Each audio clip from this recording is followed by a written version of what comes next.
When I was 17, my mom kicked me out after my stepsister made up a lie that I'd assaulted her. It wasn't true, but no one wanted to hear my side. Now, a full decade later, that same stepsister is out on the street and begging me for help, but she still won't take any responsibility for what happened back then. Hi there. I'm putting this out here because I've got no one to talk to about it, and I need to get it off my chest. I'm using a throwaway account for obvious reasons. I'm 27 now, male, and this all started when I was much younger. The main event happened when I was 17, but the groundwork was laid way before that. My mom and dad split up when I was 9. It wasn't a nasty divorce, more of the usual arguments over money, custody, and who got what. In the end, my mom got primary custody of me. I'd stay with my dad every other weekend and on some holidays. 3 years after the divorce, when I was around 12, my mom got remarried. She married a guy, I'll call him SD, who already had 2 kids from a previous marriage. They were around my age. His son, who I'll refer to as SB, was a year older than me, and his daughter, SS, was the same age as I was. Just like that, I went from being an only kid in my mom's house to suddenly sharing space with 2 step-siblings. SD moved into the house my mom kept after the divorce, a 3-bedroom place. My mom and SD took the master bedroom. I kept my room, and SB and SS were supposed to share the bigger 3rd bedroom. That setup didn't go over well from the beginning. SB and SS griped constantly about the room, about having to share, about the fact that it was my house. Before I continue, do not forget to subscribe to the channel, put likes, so let's continue. After 6 months of non-stop complaining, mostly aimed at my mom, SD turned the small downstairs office into a makeshift bedroom for SB. SS stayed in the larger bedroom upstairs, right next to mine. From the start, living together was rocky. SD was big on pushing the whole happy family routine, but it never felt real. He wasn't outright mean to me, but you could tell he had a soft spot for his own kids and that I was sort of an afterthought. My mom was stuck in the middle. A lot of the time, she tried to keep SB and SS happy, even if that meant I got the short end of the stick. Little stuff started piling up. My things would vanish from my room or common spaces, only to show up later with SS or SB, usually damaged or used. When I brought it up, the usual answer was that I was being dramatic, or maybe I just misplaced things, or that SB or SS had just borrowed them. My mom rarely took my side. She'd usually just sigh and tell me to try harder to get along with them, or that I needed to keep my stuff locked up better. Even school stuff became an issue. Mom and SD went to school events for SB and SS, but often claimed they couldn't make it to mine due to scheduling conflicts, even things like parent-teacher nights. My dad did his best to show up for everything on his end, but since he lived an hour away, weekdays were tough for him. SD liked to throw in little jabs about how I was doing in school, usually comparing me to his kids and pointing out areas where they outperformed me, even when that wasn't actually true. I remember one dinner where he made a crack about how it was a shame I wasn't as naturally gifted as SB, even though I had the higher GPA. My mom didn't say a word to correct him. SB and SS barely acknowledged me most days, treating me with this cold indifference that sometimes slipped into outright rudeness. When SD and my mom weren't around, SB and SS would leave me out of things, take shots at my dad, or mock my looks and interests. But when the adults were in the room, they acted all sweet and normal. I figured out quick that complaining only got me labeled as the problem child, the one who couldn't adapt. Mom told me more than once that I needed to stop isolating myself and make more of an effort to bond with them. Then, when I was 15, my dad died out of nowhere. Heart attack. It hit me hard. He was the one solid support I had outside that tense household. After he passed, my weekend visits stopped, and I was stuck full-time in that house with my mom, SD, SB, and SS. The only time I got away was during holidays when I stayed with my dad's parents. After my dad died, the whole vibe at home got even worse. It felt like I had no one left in my corner. My mom was grieving, but also seemed totally overwhelmed. SD, SB, and SS didn't show much sympathy. I remember SB actually saying, just a couple weeks after the funeral, well, at least now custody weekends won't mess with family plans. I told my mom what he said, and she did scold him for it, but that was the end of it. No real consequences. My grandparents on my dad's side offered to take me in, but my mom shut that down. Said she needed me with her and that it wouldn't look right if I moved out. Over the next 2 years, things got worse in small but steady ways. SB got into some trouble at school, cutting class, getting caught smoking, stuff like that. But SD always brushed it off. SS got obsessed with appearances and started comparing our family's lifestyle and stuff to what her friends had. Meanwhile, I just buried myself in school and my hobbies. I spent as much time as I could in my room or at friends' places. The summer I turned 17, my mom and SD planned a week-long anniversary getaway. They left the 3 of us, me, SB who had just turned 18, and SS who was also 17, home alone. My grandparents on my dad's side offered to let me stay with them while my mom and SD went on their trip, but my mom insisted everything would be fine. She said we were old enough to manage ourselves, and besides, leaving me behind while SB was still in the house would just stir up unnecessary tension. She left us with emergency contacts, a little money for food, and some basic instructions before heading off. The first couple of days were uneventful. SB and SS mostly acted like I didn't exist. They had a few friends over, ordered pizza, and did their own thing. I kept to myself, holed up in my room. On the third night, though, things escalated. They had more people over, this time a bigger group. Loud music was thumping through the walls, and I could hear them partying downstairs. I spotted beer cans and liquor bottles, so they must have gotten someone to buy alcohol for them. I didn't want any part of it, so I stayed locked in my room, trying to tune it all out. Sometime after midnight, the noise started to die down as most of their friends left. I figured the night was winding down, until around 2 a.m., when I heard a sudden commotion downstairs. At first, I stayed put. But then I heard SS scream my name, followed by a bunch of shouting. Against my better judgment, I unlocked my door and walked to the top of the stairs. Down below, I saw SB and SS standing in the hallway. SS was in tears, clutching her arm, and SB was yelling that I'd pushed her down the stairs. I hadn't even stepped out of my room all night. I told them exactly that, but SB started walking toward the stairs, his voice raised, tossing out accusations like they were facts. SS, still crying, claimed I'd come out of my room when she was passing by, shouted at her about the noise, and shoved her, causing her to fall down the last few steps. None of it was true. I never left my room. I figured she either slipped on her own, maybe drunk or fooling around with SB or whoever was still hanging around. I think a couple of their friends hadn't left yet, maybe hiding or lying low in the living room. SB grabbed the house phone and called SD and my mom. He put the call on speaker. His voice was shaking with fake anger as he told them I'd attacked SS, said I lost it because they had friends over and pushed her down the stairs. SS chimed in, still crying, claiming her arm hurt badly and that I might have broken it. She even said I'd been muttering things about them all night, acting strange. Then my mom's voice came through. She didn't ask what happened. Didn't ask to hear my side. She just exploded, yelling at me, calling me vicious and demanding to know how I could do something like that. I tried to explain. I told her I hadn't even left my room, that they were lying. She cut me off before I could finish. Told me she always knew I was jealous of SB and SS, said I couldn't stand seeing them happy. Then she called me a fucking failure and said SD had been right all along, that I had some kind of deep-rooted issues. Then SD got on the line. His voice was calm, but cold. He said I needed to face consequences and that they were cutting the trip short. He told my mom they'd be back by morning. Mom came back on and told me to pack a bag. Said there was no way I was spending another night under her roof. Her exact words were that I wasn't welcome there anymore. I asked where she expected me to go. She said she didn't care, that I should have thought about that before attacking my stepsister. And with that, she hung up. SB and SS just stood there grinning. SB looked pleased with himself and told me to start packing. I went back to my room, locked the door, and just sat there in shock. I couldn't bring myself to do anything for a while. I couldn't even process what had just happened. I could hear them downstairs, laughing quietly, talking like it was just some game. Around 4 a.m., it finally hit me that my mom was serious. I got up and packed a backpack, threw in some clothes, my laptop, phone charger, wallet, and a few important papers I kept in a folder. I didn't have much cash on me, maybe $50 total. I waited until I heard SB and SS go to their rooms, likely calling it a night. Around 5 a.m., just before sunrise, I slipped out the back door and started walking toward the bus station. It was about 5 miles away. When I got there, I used a payphone. My phone battery was nearly dead, and I wanted to save what little was left to call my grandparents. I told them briefly what had happened, that I'd been kicked out over something I didn't do. They didn't even hesitate. My grandfather said to stay put and that he'd come get me right away. The drive was about 2 hours from where they lived. I waited inside the bus station, watching the door the whole time. Around 8 a.m., my grandfather pulled up. He didn't ask a ton of questions. Just hugged me, got me in the car, and took me to a diner for breakfast before heading back to their place. When we got there, my grandmother was waiting on the porch. I sat them down and told them the whole story from start to finish. They believed me, no hesitation. They were furious at my mother, but seemed almost unsurprised. My grandmother just shook her head and said my mom hadn't been the same since my dad passed, and especially not since she remarried. My grandparents let me stay in their spare room. A few days later, my grandfather called ahead to arrange getting the rest of my stuff from my mom's house. She refused to be there. Instead, SD met him at the door. Didn't say much, just let him in, gave him a tight window to grab my things.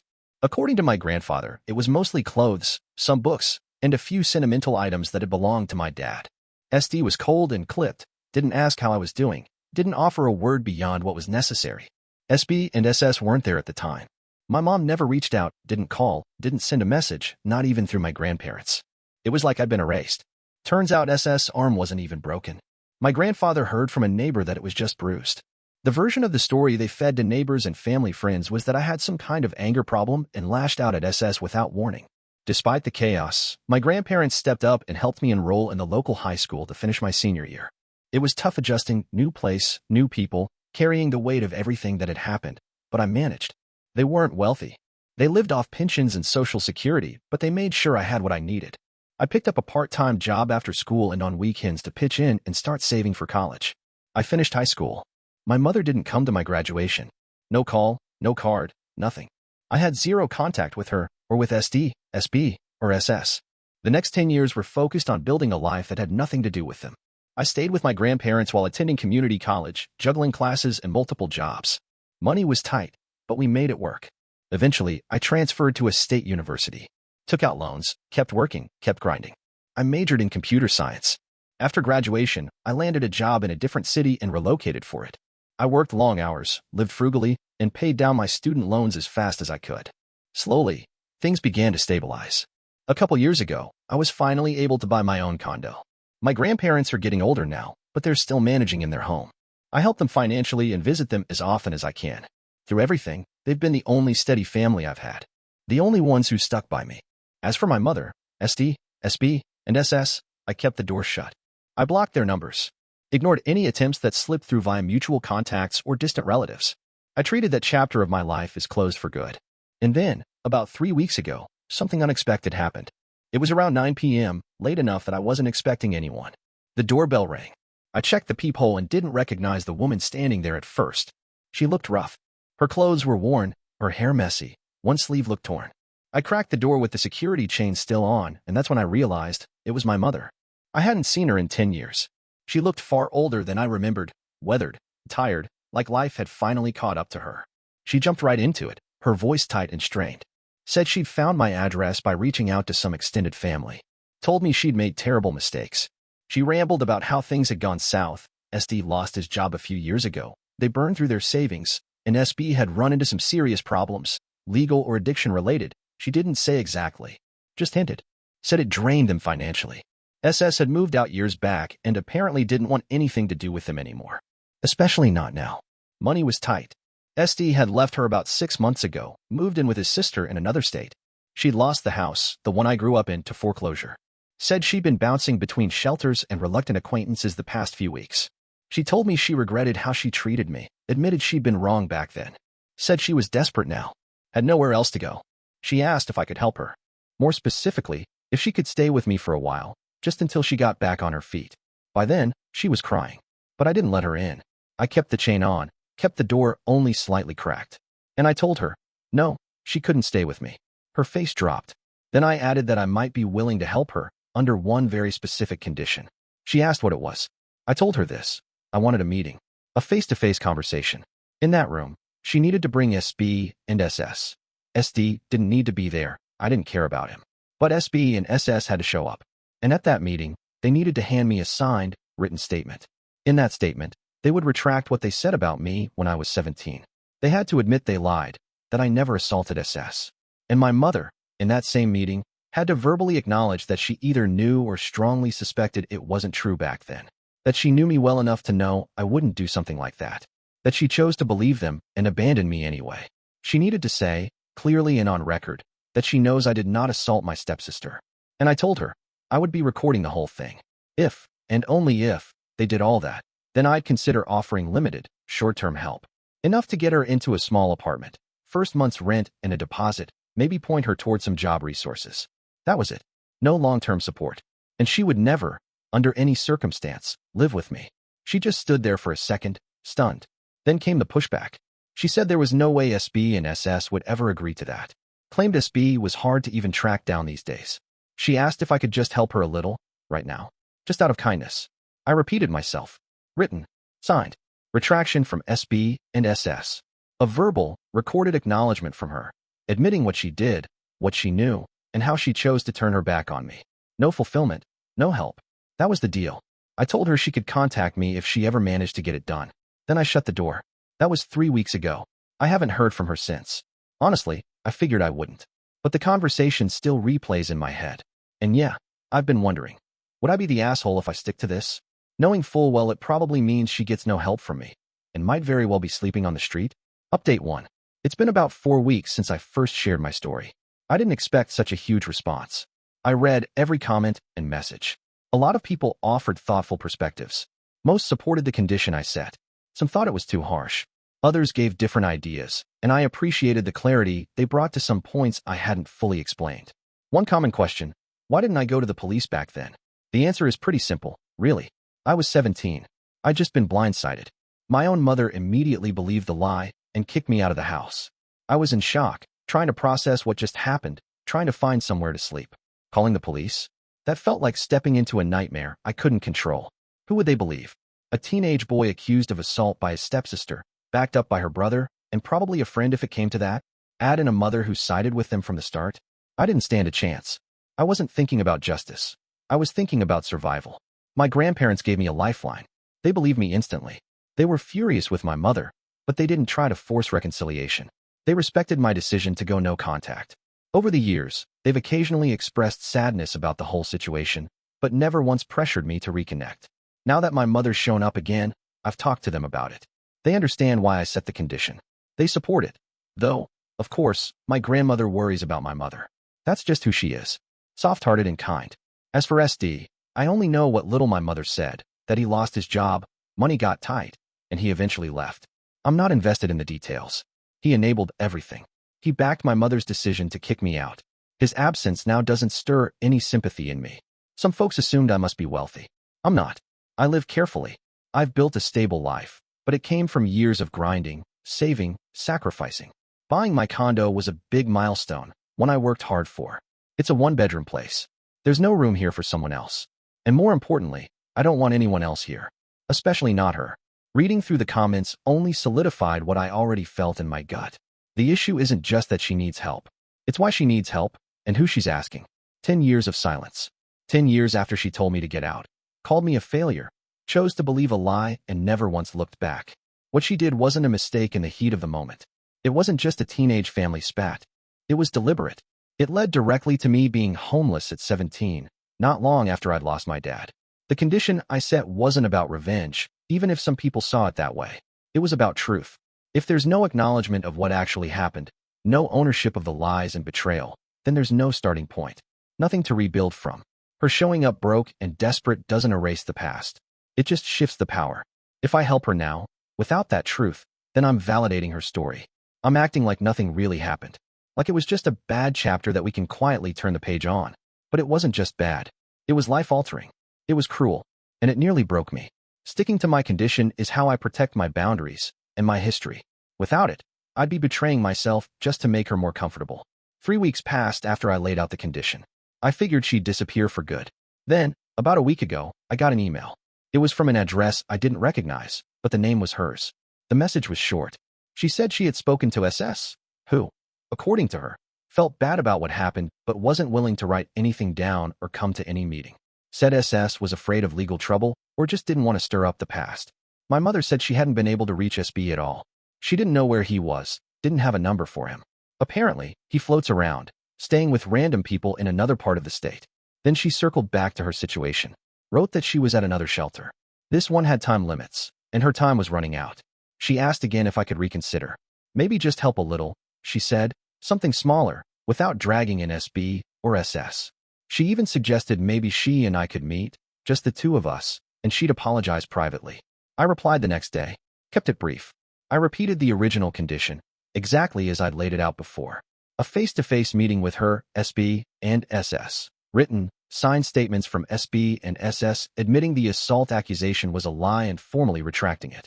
Her own verbal, recorded statement acknowledging that she knew I didn't do it, and that she still chose to abandon me. I made it clear, again, that half measures wouldn't cut it. A vague apology from her, or a second-hand regret from SS in an email, didn't meet the mark. Nothing would change unless every part of the condition was fulfilled exactly as stated. There was no more to say beyond that. She replied almost immediately. Her tone was different this time, hard, bitter. She accused me of being cruel, unreasonable. She said I just wanted to humiliate her, and SB and SS claimed I must have inherited my father's stubbornness. A curious thing to bring up, considering how she'd never mentioned him in years. She wrote that she should have known I wouldn't help. Said I was cold. And she closed the email with, "I won't contact you again. Live with yourself knowing you turned your back on your own mother when she needed you most." I didn't reply. Just read it, archived it, and moved on. That was 6 days ago. So that's where things stand. The contact has ended again. She rejected the condition outright. Framed me as the villain instead of even trying to understand why I said it in the first place. She made her choice, and I've stuck to mine. Nothing has changed. The condition remains unmet. No help has been given. Update 2. It's now been 6 months since that last email, and about 7 months since she first showed up at my door. After that final exchange, where she called me cruel and refused to even consider meeting the condition, I didn't hear from her again. No messages. No visits. No word from SB, SS, or SD either. Complete silence. Life moved forward. I kept working. Spent time with my grandparents. Handled my responsibilities. Things have been stable. Then, about 2 months ago, so 4 months after that last email, I got a message request on a social media app one barely use. It was from SS. I almost ignored it, but curiosity won out. The message was short. She said she heard I'd seen our mom, and that mom told her about my demands. SS wrote that she didn't really remember that night, clearly meaning the night of the accusation, but that she regretted how messed up everything got. She said she's married now, has a young kid, trying to build a life. She told me she wouldn't sign anything or attend any meeting that might risk her family or her relationship. Apparently, her husband doesn't know the details of her past. She wished me well, then asked me not to contact her again. I didn't respond. Her message said enough. She claimed not to remember, but still refused to take responsibility. No ownership, no retraction, just a desire to leave it buried so it wouldn't inconvenience her new life. I get it. From her side, it probably makes sense. But for me, it only confirmed that setting that condition was the right call. She had her chance to make things right. She passed. As for my mother, I only hear bits and pieces, mostly through my grandparents, who sometimes catch news through old neighbors or extended family. The details are sketchy. Sounds like she stayed in a few shelters, maybe crashed with a cousin for a while a few hours away. That didn't last long. Last we heard, she might be living in a rooming house or subsidized housing, maybe working some low-paying job. I don't know for sure. She hasn't reached out again. SB is still a ghost. No one knows where he is or what he's doing. Just like my mother said, off the grid, unreachable. SD is gone too. No contact with her or anyone else, as far as I can tell. Not much has changed in my world. I saw my grandparents for Thanksgiving. They're doing okay, though my grandfather's having a few minor health issues we're keeping an eye on. They asked if I'd heard anything new. I told them about SS' message. They agreed. It showed nothing had really changed. So here's the bottom line. The condition still stands. It hasn't been met. No help has been offered. No contact remains in place with my mother, SB, SS, or SD. There's been no progress, no resolution. But honestly, I didn't expect any. My life is still the one I built after being thrown out at 17. And the door to that part of my past stays shut, unless, and only unless, the very specific condition is fully met. Given SS' response and SB's disappearance, I'd say the chances of that happening are about 0. That's where things are. I don't plan to post anything else unless something truly unexpected happens. Thanks again to everyone who read and shared their thoughts earlier.